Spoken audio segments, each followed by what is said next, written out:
Hello students, एडुविला point channel में आपका स्वागत है। और आज हम करने जा रहे हैं वर्कशीट नंबर 17।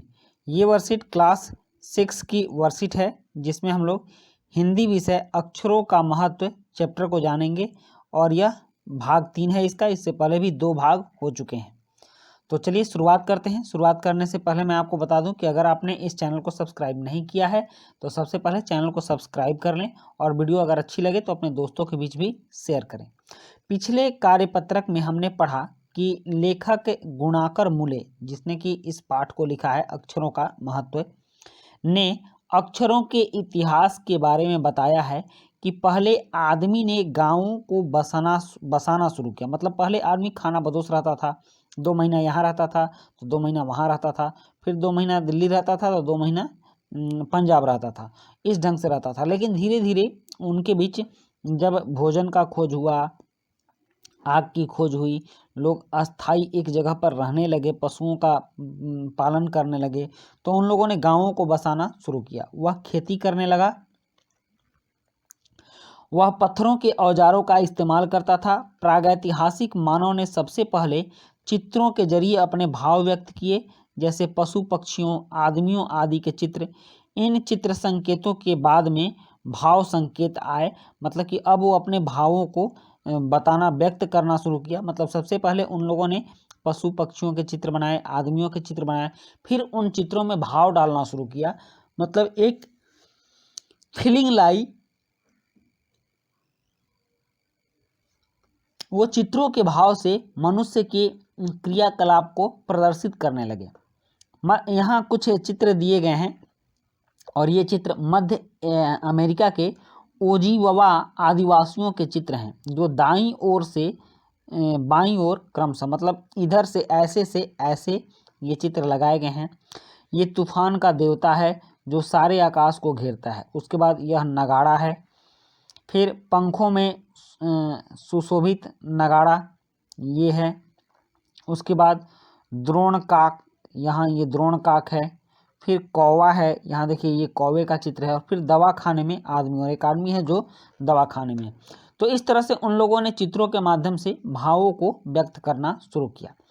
लेकिन अक्षरों की खोज के सिलसिले को शुरू हुए मुश्किल से 6000 साल हुए हैं। मतलब कि हमारा जो इतिहास है करीब लाखों वर्ष पुराना। मानव का इतिहास जितना पुराना है उतने पुराने अक्षर नहीं हैं। अक्षरों की खोज हुए मात्र 6000 साल हुए हैं, केवल 6000 साल। और अक्षरों की खोज के साथ एक नए युग की शुरुआत हुई। आदमी अपने विचारों और अपने हिसाब किताब को लिखने लगा।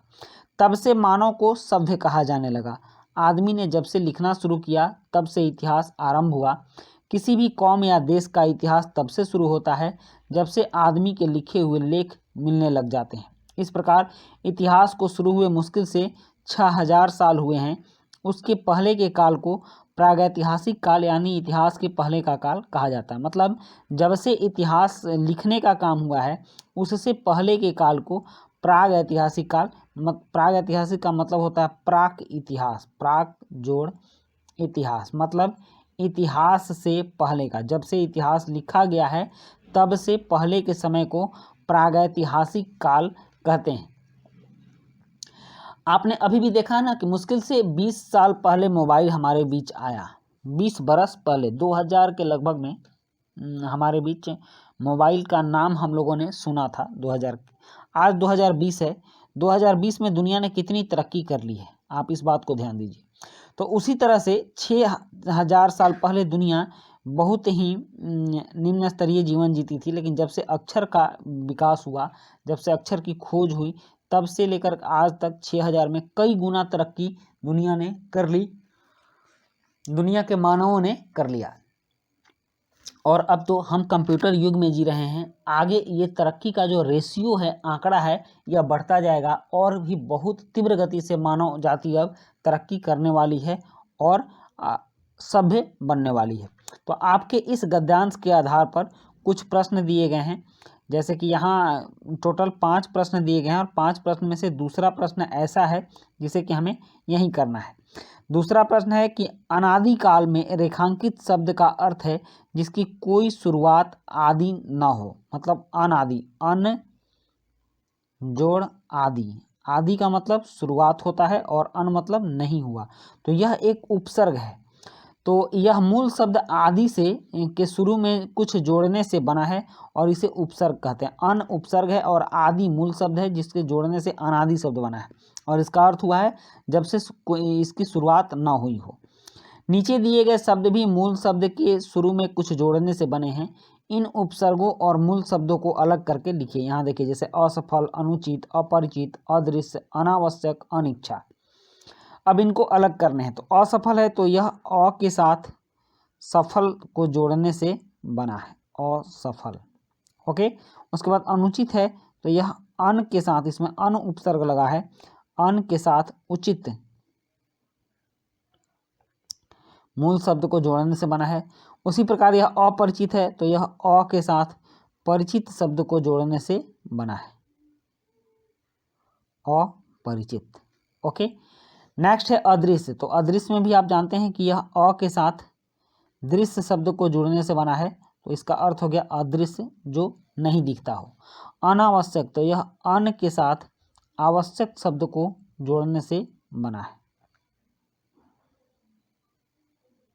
अनावश्यक।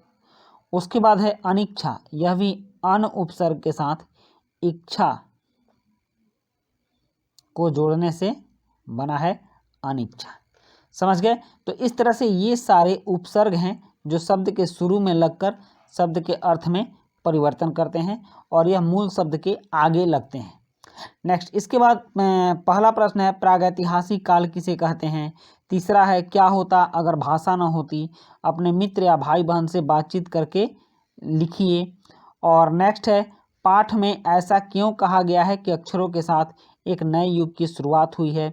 और पांचवा प्रश्न है अक्षरों की खोज का सिलसिला कब और कैसे शुरू हुआ।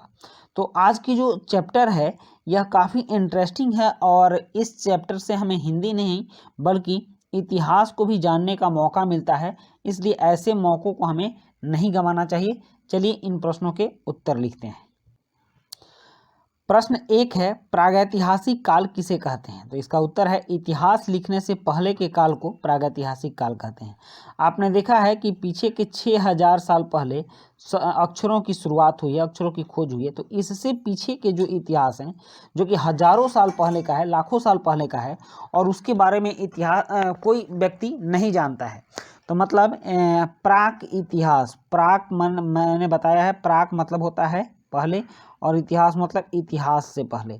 तो इतिहास से पहले के समय को, जब से इतिहास लिखा गया है तब से पहले के समय को प्रागैतिहासिक काल कहते हैं और यह आपकी वर्कशीट में भी इस बात की जानकारी दी गई है। उसके बाद है क्या होता अगर भाषा न होती, अपने मित्र या भाई बहन से बातचीत करके लिखिए। आप जरा विचार कीजिए कि अगर दो व्यक्ति अगल बगल बैठे हों और हम एक दूसरे की बात नहीं समझते हों, वो हमारी भाषा नहीं समझता है और हम उसकी भाषा नहीं समझते हैं और बहुत देर से हम ही दोनों वहाँ पर हैं जो कि एक दूसरे की भाषा को नहीं समझते हैं, मतलब एक दूसरे के विचार नहीं जानते हैं, तो फिर हम कितने बोर होंगे। जरा इस बात को समझिए। तो क्या हम अपने मन के विचारों को इससे कह सकते हैं या फिर ये व्यक्ति अपने मन के विचार को हमसे कह सकता है? नहीं। हम बिल्कुल पागलों की तरह एक दूसरे के पास बैठे होंगे और बहुत बड़ी विवशता होगी अपनी बात समझाने की सामने वाले से। या फिर आपने देखा है किसी गूंगे व्यक्ति को कि वो अपना बात किस तरह कितनी कठिनाई से समझा पाता है दूसरों को जो बोलना नहीं जानता है। तो उसी तरह से अगर भाषा ना होती तो शायद हम भी गूंगे होते और जो गूंगे होते हैं उनको कदम कदम पर अपने विचारों को दूसरों को बताने में बहुत कष्ट का सामना करना पड़ता है। शायद वही कष्ट हमारे सामने भी होता। तो इसका उत्तर मैंने लिखा है अगर भाषा न होती तो हम अपने मन के विचारों को दूसरों के सामने व्यक्त नहीं कर पाते, मनुष्य खुश नहीं हो पाता और अपने दुख और सुख को दूसरों के बीच बांट नहीं पाता। एक जानवर जैसी हमारी स्थिति होती, हम इतने उन्नत ना होते। सही बात है कि आज जो हमारी उन्नति है, यह उन्नति नहीं दिखती अगर भाषा नहीं होती, अपने मन के विचारों को व्यक्त करने के साधन नहीं होते। उसके बाद है प्रश्न 4, पाठ में ऐसा क्यों कहा गया है कि अक्षरों के साथ एक नए युग की शुरुआत हुई? तो इसका उत्तर है, अक्षरों की शुरुआत से पहले मानव इतिहास के बारे में कोई भी जानकारी नहीं है, लेकिन जब से अक्षरों की शुरुआत हुई, हम मानव और उनके रहन सहन के बारे में जानना शुरू किए। तब से एक नए युग की शुरुआत हुई, एक सभ्य मानव के युग की शुरुआत हुई, इतिहास आरंभ हुआ। उसके बाद है प्रश्न 5, और प्रश्न 5 है, अक्षरों की खोज का सिलसिला कब और कैसे शुरू हुआ? तो इसका उत्तर है, अक्षरों की खोज का सिलसिला 6000 साल पहले शुरू हुआ। सबसे पहले मानव ने अपने विचारों को चित्रों के माध्यम से प्रकट करना शुरू किया, फिर आगे चलकर धीरे धीरे चित्रों का स्थान अक्षरों ने ले लिया। तो बच्चों, ये थी आपकी वर्कशीट और काफ़ी इंटरेस्टिंग और आसान वर्कशीट थी आज की, और आपने वर्कशीट पूरी की, इसके लिए आपको बहुत बहुत धन्यवाद। वीडियो अच्छी लगी हो तो अपने दोस्तों के बीच भी शेयर कीजिएगा। मिलते हैं नेक्स्ट वीडियो में। Thank you.